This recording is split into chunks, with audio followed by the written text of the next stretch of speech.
This is Dabu7. Some very interesting information I want to share with everyone here in pertaining to this crash that went down in the Sinai.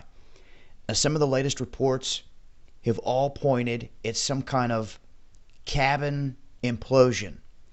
There's been talk of an outside mechanical source, although they wanted to state that the aircraft was not struck from the outside, leaving many to speculate maybe something on board. But then they switched that whole story up and they changed that whole storyline as well. Now, Spiro had talked about in a video how a lot of the headlines said that there was no emergency call made out.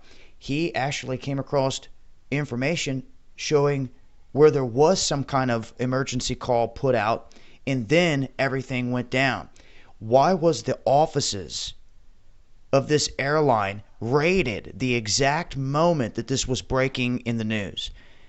Now, we've seen a lot of flights go down. We've seen a lot of mysterious stuff. But in regards to raiding all the offices because one flight just went down with no proof of anything, hadn't even recovered all the bodies and all the debris, that was mighty suspect.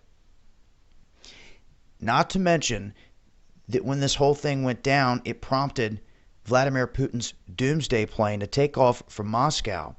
And it was doing circles between St. Petersburg and Moscow, just continually doing circles. So it had put them on elevated alert in Russia. That's for sure. What's very important about the map you're looking at here and the information I'm going to share with you here is that there was a massive drill going down. And out of all the military groups out there that were closest to this whole situation and definitely would have picked this up on their military radars, Israel, the United States, the Polish and Greek air forces all coming together in this area of southern Israel, the Arava, right here next to the Sinai, in this huge operation called Blue Skies or Blue Flag was being conducted by these air combat drills in this area directly parallel to where this flight went missing. So my point here is this.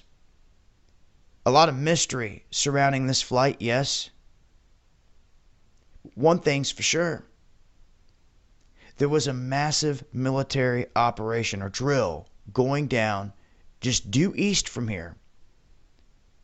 Israel, the United States, they would have seen, witnessed, picked this up on radar. Trust me. They have information here that's not coming to light. The fact that this is just now coming out is very interesting because it shows just exactly who was in the vicinity. And you know, even if something's on board a flight, as long as you're in distance to flip a switch, if something is to be set off by remote control, these guys were in the vicinity. It just strikes me, knowing what I know in the track records of everything that I've seen thus far, that to have this group sitting this close to where all this went down, there should be red flags flying everywhere. So that's the latest. Wanted to share it with you guys.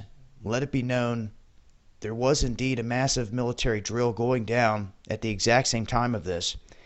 It involved these characters,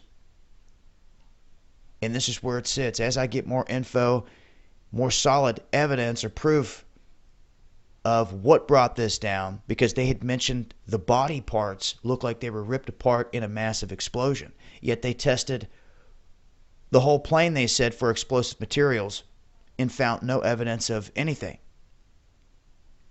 You could punch a hole in a plane with a laser, implode the whole cabin, and rip everybody apart. And that would be fairly easy from this distance, knowing the capabilities that these militaries possess. But this is where it sits, at the moment. They had made the statements, like I've said before, about the body parts not having any explosive material on them, it looking like they were blown apart. All the stuff is pointing in one direction here. And where it's led me thus far is to this point. to where guess who is sitting right on the outskirts where this all went down. How convenient, huh? I'll leave links. It's been Dabu7.